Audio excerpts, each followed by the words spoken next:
Hello, my name is Jason J. Rock Houston, and this is Chaotic Chris TV. And our special guest today is lead singer Cameron Kellenberger, and you are from a band Carbellion. Now, let me ask you about the name. Kind of interesting. Is that the part of your brain you use to come up with all those great song lyrics? No, that's a good one. Actually, here's the trick, right? The pronunciation of the band has always been tricky for people. So it's Okay, actually Carbellion. I wasn't Carbellion. sure. Okay, wow, wow. Yeah, no, Okay, we've heard a lot of stuff over the years because it's a made up word, right? So we created it. So, um, and actually, it comes from it's kind of a combination. When we formed the band many years ago, I was in a band called Carbon Parlor, oh, and the other guys were in a band called Whiskey Rebellion. And we fought about the name for a long time, but eventually we just sandwiched it together and made well, Carbellion. it gets people talking. I definitely thought it was something else.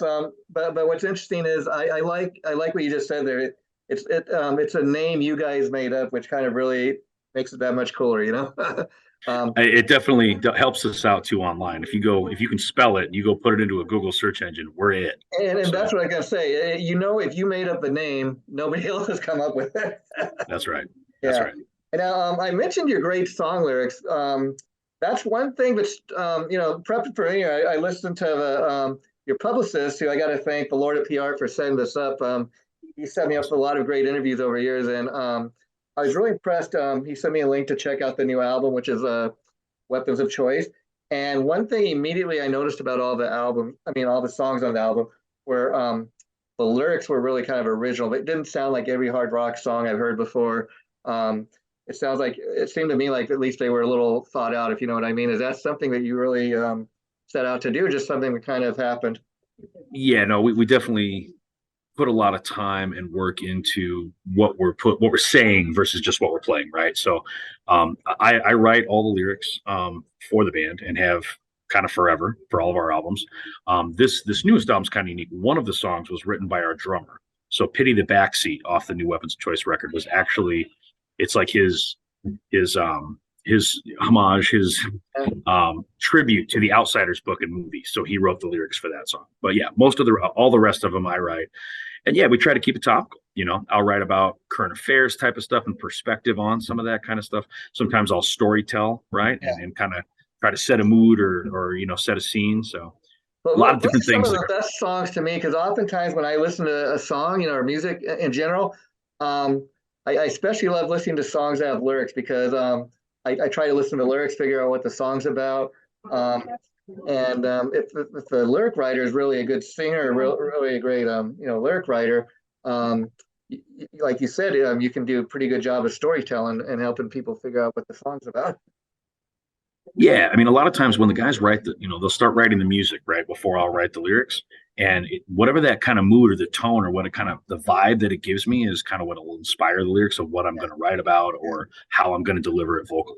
Yeah, And for Cameron, sure. I was curious. Besides being the singer, do you play any other instruments or?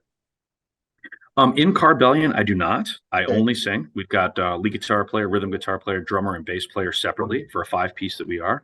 I do also play bass and sing in another band called Okay. Higgins. Yeah, that's what I That was I asking. Is like, I know a lot of guys typically will start out playing, the drums or bass or guitar, and then oftentimes you'll morph into singer out of necessity. Maybe you're the guy writing the tunes, or you've got the best singing voice, whatever the case may be. I was curious, what was your story there? Did you always want to be a singer? Or did you yeah. just were you the guy with the best voice? No, I started out being a singer way, way, way, way back. Doing punk rock, Oh wow. heavy music, real heavy music, kind of '90s alt metal, that kind of stuff. That's what I was into, back in the day. Um, so that's kind of how I started. But I've always been like the front man, the singer. I picked up bass guitar after that later. You know what I love about that is the fact that you're more than just a one trick pony. I love the fact that you started out doing kind of like punk rock and you're doing what you're doing now. It shows not only are you a more rounded musician, but you're capable of doing more than just one thing. Yeah, in the rock oriented music, I mean, over the years, I've done a lot of different kinds of stuff, and been in different kinds of bands. They're always kind of rock oriented in some way, but I've done really heavy bands, and then I've done, kind of way more chill, moody type of music rock bands too that are much lower key. So, done a lot of styles. I can scream, I can yell, I can sing, I can, and shout. and that's good too, because maybe an opportunity might come your way that, if you weren't open to doing different things, might not come in your way,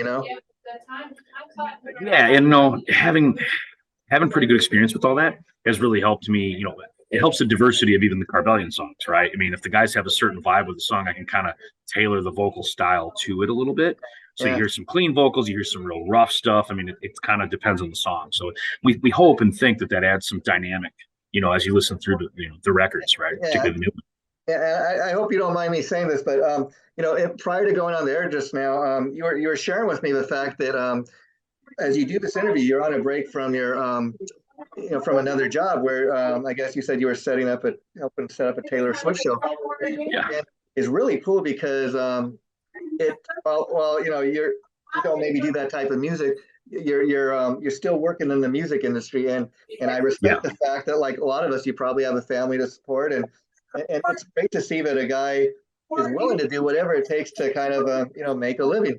And I would think it helps too because you got the side where you get to go get up on the stage and play your music. You get to go and do this and see how somebody else does it. Yeah, for sure.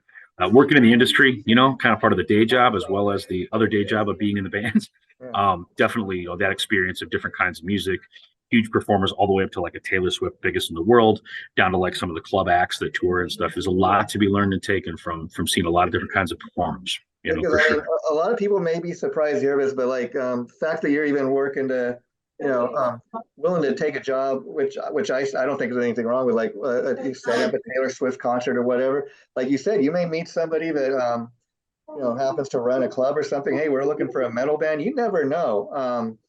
Right. And again, it's a paying gig. I mean, I compare it to the Megadeth bass player James Laminzo. He used to be in White Line. He's played with John Fogerty, and somebody's asking him, "Hey, you're a metal guy. Why would you be playing with a classic rock guy like John Fogerty?" He said, "Well, first of all, why not? It's a paying gig, right? Right. No, yeah, 100%, man. And if you can do it, why not? I mean, and again, I think it makes you a more rounded musician. Now, I understand that the band was formed around 2004 in southeastern Wisconsin. Is there Yep. much of a rock scene, a hard rock, metal scene for that matter there? Somewhat, because you've got Milwaukee, right? That's more or less the larger city. Milwaukee and Madison, Wisconsin are kind of close for the big cities, but Chicago's only like an hour and a half south of us. So you got a pretty good, diverse group of rock, people. I mean, everybody's going to complain about their local music scene. I don't care who you ask, right? I don't care where it's at. Everybody will complain about it. That's been my experience. Yeah. But I mean, we've been fortunate. There's a lot of the smaller cities too. As you tour around, you find like the tier 2, tier 3 kind of cities are some of the best ones to play in. People are hungry for it. Have you guys got a chance to get outside your local area, or is that kind of what you're working on now? We have, over the years, we've toured down, kind of, in the U.S. We've toured all the way out to the West Coast, out to L.A. and back. We've been around the South. We spent a lot of time in Texas. Toured all over the Midwest over the years. There's been some talk about some international stuff now, so there's a good chance we could make it over across the pond, or maybe even down to Australia. There's just a lot of irons in the fire with the new record, and between Eclipse Records and Qumran Records, they have ties internationally. So, and I was curious, are you guys signed to a label, or do you release your stuff independently? We are signed to 2 independent labels. I say 2, it's kind of interesting. So our physical product, right, our record, vinyl record, and all that, is signed for this latest record. It's being released via Qumran Records, Quram Records out of Chicago. And then our digital stuff, handle again, everything that's online, all the streaming services, everything that's not physical is handled through Eclipse Records out of New Jersey, kind of close to New York. Interesting, because I'd be real honest. It's most bands do not even have a record deal. This day outside, unless you're like a mainstream band like Foo Fighters or something like that. But and it's a double-edged sword, because on one hand, if you have a label signed to you, you also got a guy in a suit maybe telling you, hey, we need something more radio friendly. You don't hear that hit single. And then at the same time, if you release the stuff independently, you can put it all back into the van. But it's interesting. You're one of the first people I've even heard tell me, well, we got one label that we release a physical product, and it's kind of unique. Yeah. That's a unique situation, but it's part of the modern kind of, I guess, music industry. And I'm an old school guy, so I dig the fact that you guys are still releasing physical products. Because you know what? Oh yeah. When I'm listening, when I'm on my way to work, I still got a CD player in my car. I love to put a CD on the way to work. I still love to look at the physical product, look at the beautiful album, art. I mean, that's something I think a lot of kids today are missing that experience. It's making a comeback though. I mean, even with the young people. Vinyl, having that physical vinyl, that opening up first time you put it on a turntable, all the different things they can do with the look of vinyl now with the spatter and all this. I mean, our newest record's Gold, was done by Smash Plastic in Chicago, and it's gold, but it looks like a melting metal. Yeah. It's just crazy technique. So it's just all neat stuff. And vinyl never totally went away. It went away for a while, but in the last 5 years or so, it's made a real huge comeback. And I think, most of the stuff that is being released on vinyl, even a lot of the classic stuff from back in the day, being released on vinyl for first time in years. I mean, I think more people are willing to spend, $25 to $35 if you get a nice package, because again, you have something in your hand, you feel like, okay, I'm getting my money's worth here. And a lot of the stuff is beautiful album. I mean, I remember like first time I got Kiss Alive 1. You open that up, never seen anything like that before, really, or since. But it's and then digitally, I get it because I'm old school, like I said, but digital, I get it. It's a little more immediate. That's for those people that want the product right now. They don't want to wait to get it in the mailbox, Or they do both. They want to play it on their phone in the car and they're Bluetoothing and they're, what I mean? Like we're plugging into, Apple Play or something like CarPlay. And so they got whatever they want at their, Spotify at their fingertips, right? But then it's nice that ritual at home. You got the good audio file system. You want to really listen to a record, put the phones on, Yeah, and as a band, I could see why you'd have to kind of embrace that modern technology because Gotta do both. Again, not just for the fans who want it kind of immediately, but as a band, you're able to even maybe see how people are responding to it a little more quickly than a band that put an album out. Like you have to wait for release day to see all that. I mean, like when you release a single or video, you see right away are the fans responding to this. Who's checking it out, where they're checking out, and talk a little bit about the internet. I mean, that's you're a band from Wisconsin, and you realize somebody's listening to your new album, like on the other side of the world, probably part of the world the band's never played live. You got to think, hey, that's well, just think about that. I've never been to that part of the world, but they're still listening to our band over there. Yeah, it's crazy. We get reports daily that we can take a look at, and it shows like Australia, Melbourne, Australia, like we're getting a lot of play, between the streaming service like Spotify and Pandora and Apple Music, as well as like some of the FM stations, even right, particularly college stations around the U.S. But abroad, it's like some of the big online stations and some of the FM stations. Very cool. Yeah, and again, in prepping for today's interview, I checked out some of the songs on the new album, and one of the songs I immediately liked was "Bar Fight." It reminds me of kind of old school Judas Priest. Okay, I'll take that as a compliment. Yeah, Judas Priest. He's Judas Priest, and like I would say, like it's hard to pigeonhole you guys. You're definitely hard rock with kind of got a metal twist.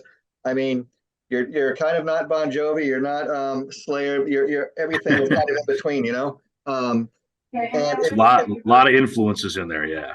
Like another song that was quite different. I felt like even just from that one is Jungle, which to me had a real kind of Sabbathy Alice in Chains vibe to it. We've heard that. Yeah, it's definitely a moody song. The Jungle song is eerie almost. So it's kind of doom. It's a little Alice in Chains, post grunge. Yeah, for sure. But I kind of start off with talking about those two songs because they're kind of polar opposites, and I think that's kind of what you're shooting for because like if somebody starts the album off and they listen to Bar Fight and they think that's all they're going to get on this album, they're going to be in for a surprise. Yep, we got some heavy tracks on there too. The song "Weapons of Choice" is a heavy song, and we got rock and roll. We got a little bit of like punk and roll. They used to call it action rock. Pity the Backseat's almost more like that. Then, Preacher, that's another one. To me, that's kind of got a great hard rock vibe. It's got great melody. I love the beat that runs through the entire song. It's kind of a real upbeat song. It's interesting. People don't really catch some of the influences in that one, but like the chorus has kind of got a Foreigner vibe. We kind of joked about it. We were pulling it together. It's got a big hook Foreigner kind of chord progression. It's funny you say that because I'm listening to these songs, and that's why I say I can't. Outside of saying you're hard rock and metal. I can't really say much more to that because kind of each song stands out on its own, sounds a little different, and I think that's a good thing when people can't really pigeonhole you. Not saying you're a hard rock band, you know. Believe me, I take that as a compliment. Yeah, we absolutely do strive for that. We want the records interesting. We don't want every song to sound the same. We want to have it be a complete thought, which is also why we put out a full record and it's on vinyl, right? It's that experience of all the songs are a complete story, right? Yeah, and so let's talk about you being the songwriter now. I'm sure you know what you obviously know what each of the songs are about, but how much do you love it when a fan comes up to you and they tell you, hey, this Cameron, I love this song. This is what it means to me, and you're like, that's not what it was written about, but if that's your experience, man, I love that. Yeah, you're absolutely correct. That's exactly how I feel about it, right? Like I might have written it with this in mind, but somebody's also, who listens to their interpretation or how it makes them feel or what makes them think about is really important. And I don't want to tell people what to think. I just want to get them to think, right? That's what I always say. You know what it's about, but that's what I love. It was somebody's got a different interpretation. Doesn't necessarily mean it's a wrong interpretation. It could be also based on their own life experience. For sure. And I deliberately write some of it's a little abstract for that reason, right? It's not maybe as specific. Yeah, and you mentioned the fact that your drummer wrote one of the songs, and I know he's the newest member of the band. Typically, outside of guys like Carmine Appice or Don Henley or Phil Collins, not a lot of drummers are involved with the songwriting. So when you got a guy that gets involved more than just playing the drums, quite impressive. So was this a matter of him coming in and saying, I have a song I want the band to try out, or did you know right away he had the ability to contribute songwriting wise? Well, we knew he had the ability because as we're writing the material, all the members contribute. And as a drummer, he actually contributes to a lot of the ideas of like, oh, this riff would be good if we did it like more like this, or what if you sang it a little more like this, or so he, and all the guys do that, but kind of like from a drumming perspective, it's not everybody does that, right? And then with that particular song, he kind of said, hey, I got this song that I put together, and I know how I want the whole thing to go. Like I know how I want the guitars done. I have the lyrics done. Yeah. What do you think? Bring it in. Let's check it out. We all liked it. We were like, this is really cool. So we put our little bit of window dressing on it, so to speak. But it's pretty much his song. He had the whole concept. We didn't change it a lot. That's pretty impressive being the newest guy in the band, be able to come in, to present a song like that. Typically you're like, hey, I got a song. I want to check it out. Brett's a talented guy. He's a very talented guy. So let's talk about I don't know if you want to get into why the old drummer left, but what was that process like, realizing, okay, we got to go out and find another drummer? I mean, was it a long audition process? How did you find him? So it's interesting. A lot of people don't know this, right? But our previous drummer is now our lead guitar player. Okay, wow. So the drummer in Carbellion for more than 15 years. We've been around a while. The drummer for Carbellion is Jamie Damrow. He played for 15 years. He moved to lead guitar about 5 years ago in the equation, and that's when we brought Brent in. So he was like, he helped. Jamie had a big influence in the selection process of who was going to replace him on drums, and as he moved to lead guitar, because he was a killer drummer, great rock drummer, still is. But what really wanted to move to lead guitar is also he's a killer guitar player. So the process was we were pretty selective. We knew a handful of people we thought would fit well, that we liked, vibed well with on a personal basis too. And it was a really tough decision. There's some great players out there in Wisconsin and some good friends. We kind of landed with Brent just because it felt like a glove. He hit really hard, which we needed. It's kind of band we are.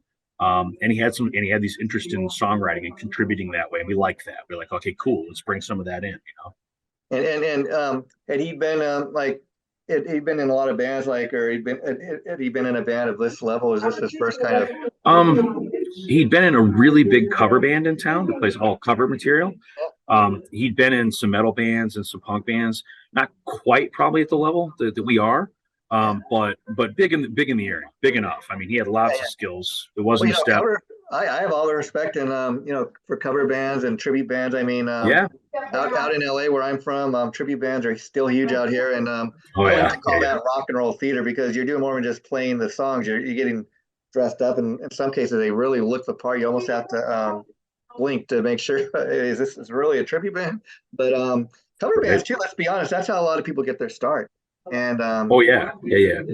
and I mean, you're talking to a guy that I'm a huge fan of music, but I can't play a musical instrument. I like a lot of people. I wish I could. So anybody that can get up there and sing, perform somebody else's song, that takes a certain level of talent. I can't even do that. So you got to respect those guys that do that. Oh yeah, for sure. I mean, he built a lot of skills over the years playing all these different cover songs, right? So when he steps in with us, it's like he can play a lot of styles, and it was very advantageous, Yeah, and for so sure. your previous drummer switching over to lead guitar. How surprised were you after working with him for 15 years? That I mean, obviously you probably knew that he could play Oh probably yeah. other instruments, but what was that like? Were you surprised when he approached you?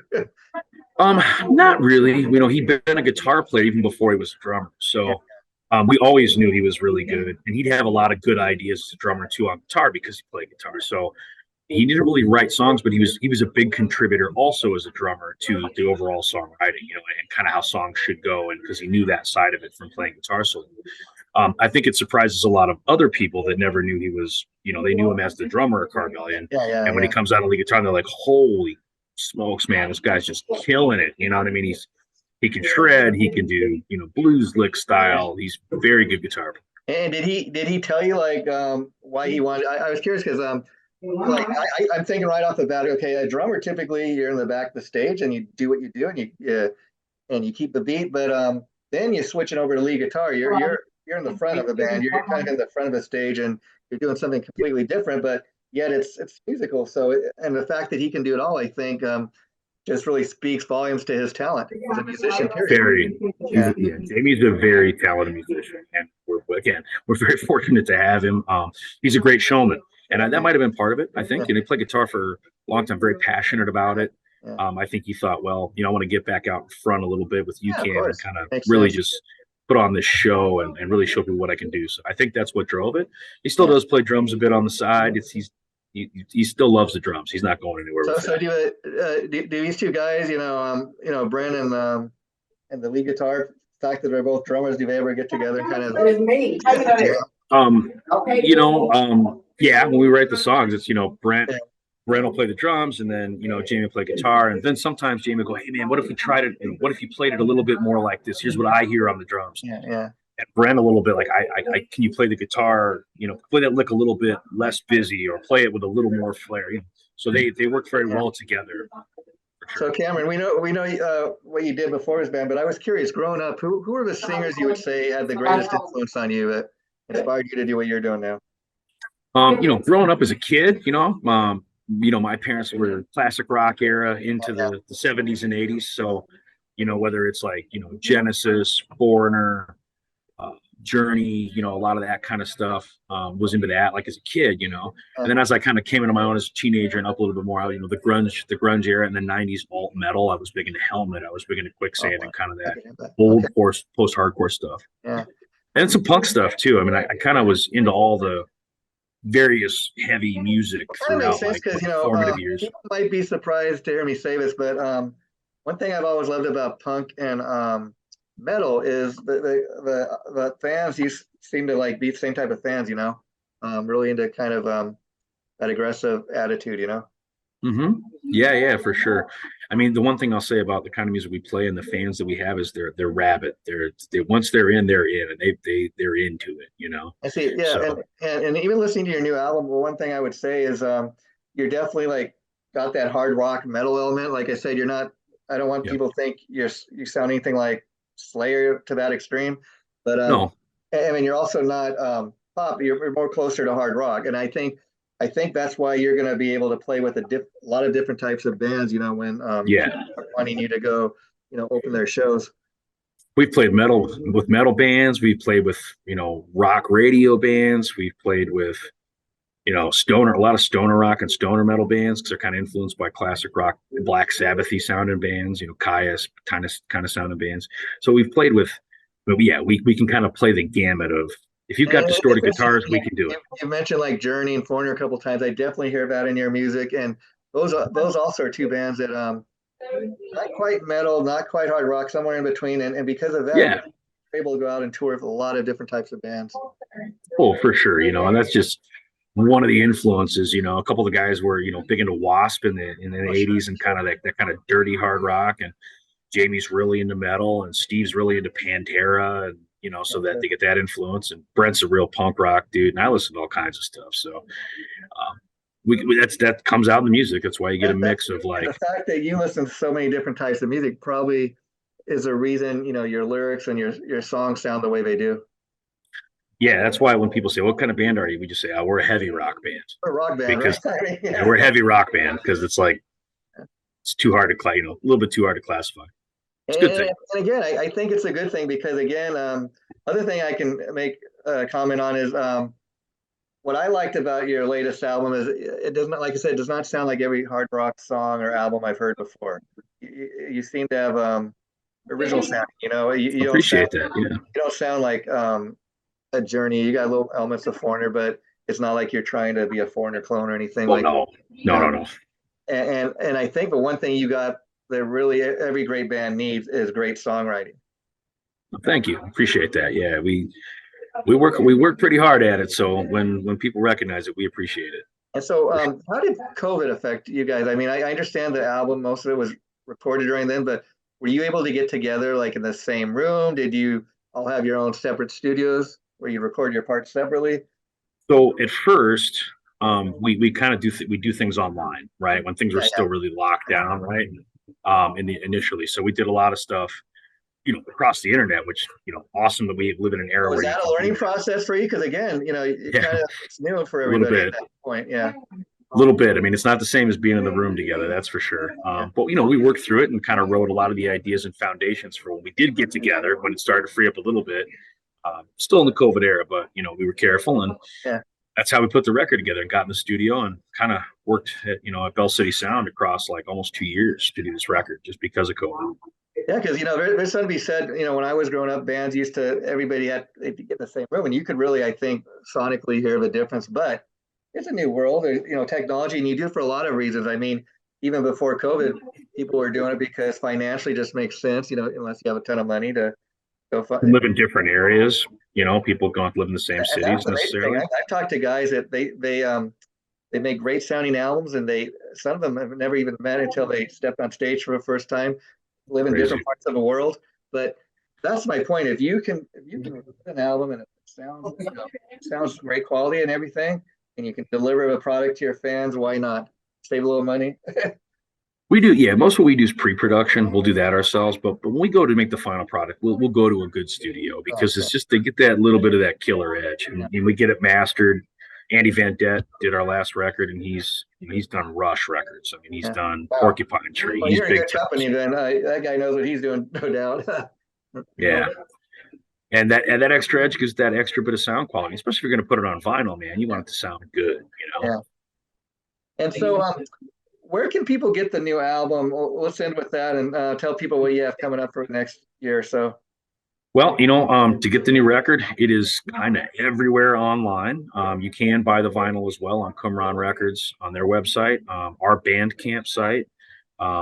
There's kind of a million ways to get it. I would just say the easiest way, if you go on and put the word Carbellion, Carbellion, into the internet and search for it, you're going to find us.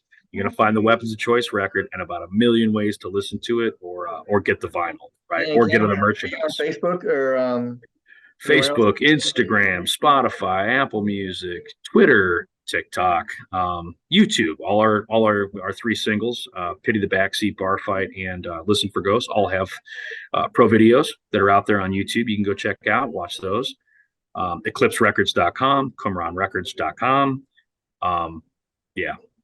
Okay, and do you have any live shows coming up? Are you gonna do any kind of Yeah, we're doing some Wisconsin stuff right now, kind of just here and there as we're we came a little late in the festival season, right? So we got a big gig coming up at Pet Skull Brewing up in Manitowoc, Wisconsin with 20 Watt Tombstone and another band that's going to be really cool. Big place. Probably our biggest thing coming up right now. We're playing Rockfest. Rockfest is about 50-60,000 people. Headline of the day we're playing is Pantera. The reunited Pantera, Godsmack, Slipknot, whole bunch of bands. Ice Cube's playing it. what day is that? Do you happen to know? Rockfest is in July, and I don't have them right in front of me, but it's like July 13, 14, 15, something like that, in Cameron, Cadott, Wisconsin. I'd love to have you back, after that and just kind of see how that show went for you guys. That's Yeah, man, let's yeah. do it. Get on, chat about it. It's going to be a killer experience, man. A lot of people on that one, so it's for in this moment, another band playing it.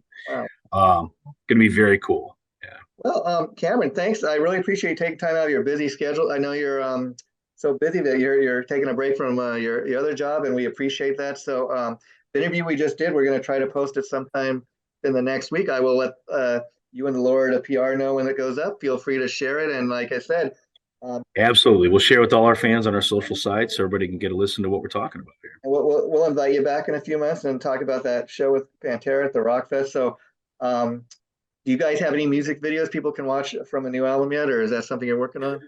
Yeah, yep. Go on YouTube. We got Bar Fight is out there as a video. Listen for Ghosts is out there as a video, and Pity the Back Seat is out there as a video We'll be off sure the to new record. post those on our site when we post interviews so people can check them all out. Thank you Yeah. again, Cameron. You have a good rest of your day, and we'll be in touch. Bye-bye. Sounds good. Thanks, Jay. Bye.